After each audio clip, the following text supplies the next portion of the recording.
Assalamualaikum warahmatullahi wabarakatuh. Halo sahabat netizen Bengkulu. Pada video kali ini kita akan melanjutkan bagaimana secara umum siklus PPEPP itu dilaksanakan. PPEPP tadi merupakan siklus penjaminan mutu untuk menjamin keterlaksanaan atau pemenuhan dari standar nasional pendidikan tinggi yang sudah ditetapkan oleh pemerintah. Untuk P yang pertama yaitu penetapan. Untuk penetapan ini, universitas wajib memiliki 24 standar, kemudian standar tambahan yang harus ditetapkan oleh rektor, kemudian ada SK penetapan standarnya, kemudian SK implementasi dari keterlaksanaan standar yang sudah ditetapkan. Kemudian pada tahapan yang kedua, pelaksanaan.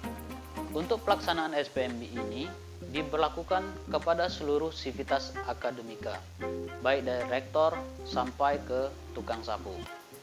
Nah, untuk pelaksanaan di sini itu biasanya lebih pada tingkatan program studi dan UPPS untuk borang atau 9 kriteria di program studi. Nah, pada tingkatan universitas itu dilaksanakan oleh seluruh unit yang ada di dalam kampus. Kemudian pada tahapan berikutnya yaitu tahapan evaluasi. Tahapan evaluasi ini memiliki 3 tingkatan atau 3 buah macam. Yang pertama survei, kemudian monep, kemudian kegiatan audit. Untuk survei ini meliputi dari seluruh standar yang telah ditetapkan, atau untuk pemenuhan borang akreditasi 9 kriteria, maka dia harus memenuhi 9 kriteria yang sudah ditetapkan oleh BAN PT ataupun LAM PTKes. Nah, untuk pemenuhan itu di masing-masing standar yang telah ditetapkan oleh BAN PT harus dilakukan survei.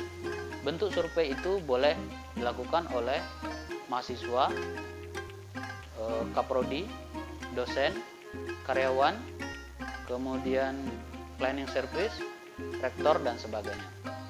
Kemudian dari hasil survei maka dilakukan monep. Untuk monep ini bukan hanya sebatas monep dari mahasiswa saja, tetapi dia mencakup keseluruhan terkait kepuasan layanan dan monep pada tingkat akademik dan non-akademik.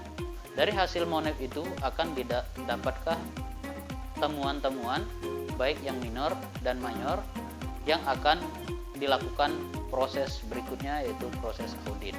Nanti di audit itu kita akan melakukan audit kepada seluruh pejabat struktural. Misalnya pada tingkatan prodi, maka sebagai auditinya adalah ketua program studi.